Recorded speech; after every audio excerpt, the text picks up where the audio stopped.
وہ بوجھ بھی کم کیا جا سکے. اور ابھی میں نے جیسے پہلے کہا کہ یہ ابھی ان چیزوں میں یہ فیصلے ہوئے ہیں. انشاءاللہ جو اگلے فیصلے ہیں اس سے بھی میں آپ کو آگاہ کرتی رہوں گی.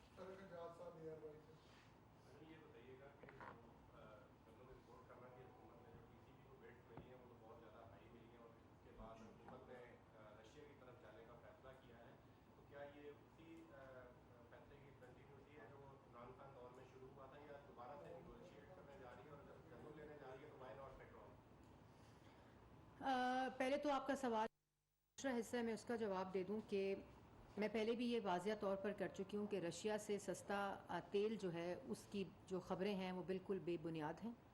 آج ایمبیسڈر نے بھی رشین ایمبیسڈر نے بھی اس کو ڈینائی کر دیا ہے کہ کسی قسم کا کوئی ریکارڈ موجود نہیں ہے کہ حکومت پاکستان کو کسی قسم کی رشیا سے آفر تھی سستے تیل کی.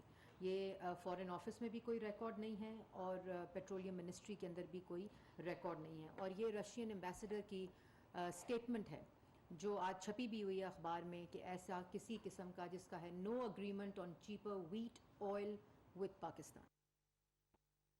ان کی سٹیٹمنٹ بھی ہے اور اس کے بارے میں پہلے بھی انفارمیشن دے چکی ہوں کہ ایسی کوئی ریکارڈ موجود نہیں ہے. یہ عمران خان صاحب کے دماغ کی اختراع ہے جس کو وہ جھوٹ کے لیے استعمال کرتے ہیں اور یہ کوئی نئی بات نہیں ہے. یہی اعلان اسی طرح کا 1 کروڑ نوکری 50 لاکھ گھر 90 دن میں کرپشن ختم 100 دن میں معیشت ٹھیک یہ آپ کو یہ تمام اعلانات ہیں. تو پہلے تو اس طرح کی کوئی بات نہیں ہے.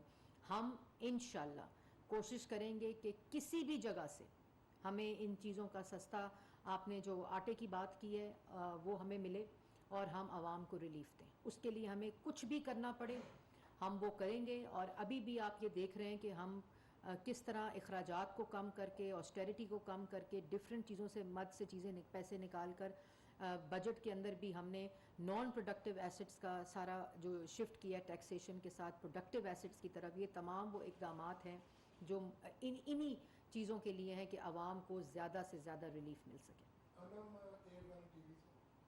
جی میم میں آپ سے یہ پوچھنا چاہوں گی کہ سننے میں ذرائع میں کیا آیا ہے محسوس سے اتنا خراب ہے کہ ایران سے آپ لوگ 100 میگا واٹ بجلی کا منصوبہ جو ہے اسٹارٹ کرنا چاہ رہے ہیں جو کب تک آئے گا پاکستان میں.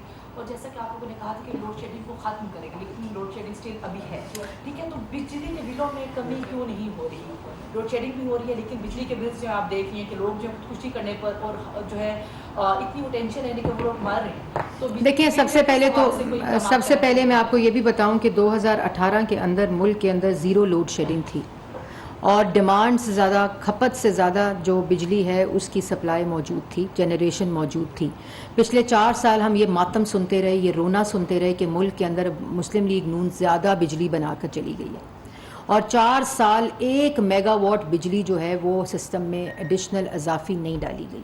اور یہاں تک کہ جو منصوبے ہم 2018 میں نواز شریف صاحب لوڈ شیڈنگ ختم کر کے گئے تھے اس کے علاوہ ہم منصوبے شروع کر کے گئے تھے ان منصوبوں کو بھی روک دیا گیا. ان پر بھی کوئی کام نہیں ہوا. اگر وہ منصوبے آپریشنل ہوتے جنہوں نے 2 سال پہلے آپریشنل ہو جانا تھا اگر وہ منصوبے آپریشنل ہو جاتے تو آج جو ڈیمانڈ کا ڈفرینشیل ہے ملک کے اندر جو ڈیمانڈ اور سپلائی کا گیپ تقریباً 4,500 میگا واٹ بنتا ہے وہ بھی فل ہو جاتا اور ملک میں لوڈ شیڈنگ نہ ہوتی. لیکن جہاں نالائکی نااہلی ہم نے معیشت میں دیکھی ہر شعبے میں دیکھی خارجہ پالیسی میں دیکھی مطلب کوئی ایسا شعبہ نہیں کوئی ایسا طبقہ نہیں جو اس نالائکی کے بوجھ تلے دبا نہ ہو. اسی طرح ہم نے پاور جنریشن کے اندر بھی یہ تمام نالائکی اور نااہلی کے اثرات دیکھے ہیں اور جس کی وجہ سے آج ڈیمانڈ اور سپلائی کا گیپ ہے اور جو پروجیکٹس آپریشنل ہونے تھے وہ نہیں ہیں وہ ہوئے. اور اس کے ساتھ ساتھ جو مرمت ہونے تھے جو آپریشنل پروجیکٹس جو فورسڈ مینٹیننس کے اوپر جاتے ہیں جن کو ہر سال سائیکل میں مرمت ہونا ہوتا ہے وہ نہیں کیے گئے. مطلب اتنی نالائکی کا عالم ہے کہ نہ کسی کو پرواہ نہ کسی کو کچھ. لیکن جیسے میں نے پہلے کیا جو وہ کر گئے سو کر گئے. ہم نہ صرف وہ آپریشنل جو naan operational most efficient plants ہیں ہم ان کو آپریشنل کر رہے ہیں اور یہ کہا ہے وزیر اعظم کی طرف سے اناؤنس ہوا ہے حکومت کی طرف سے کہ 3.5 گھنٹے پہ لوڈ شیڈنگ ہے. اور جو ہائی لاس فیڈرز ہیں اس پہ ظاہر ہے لوڈ شیڈنگ زیادہ ہے لیکن اس پورے کو 30 جون تک انشاءاللہ ہم 3 گھنٹے کے اوپر لے کر آئیں گے. اور اس کے ساتھ ساتھ نہ صرف اس لوڈ شیڈنگ کو 3 گھنٹے کی دورانیہ پر لے کر آئیں گے 30 جون تک جو بھی 3.5 گھنٹے بلکہ اس کے ساتھ ساتھ وہ اضافی بجلی جو سسٹم میں ڈالنی ہے جو یہ نالائق نہیں ڈال کے گئے اس کا بھی بندوبست ہم انشاءاللہ کر کے جائیں گے. آخری سوال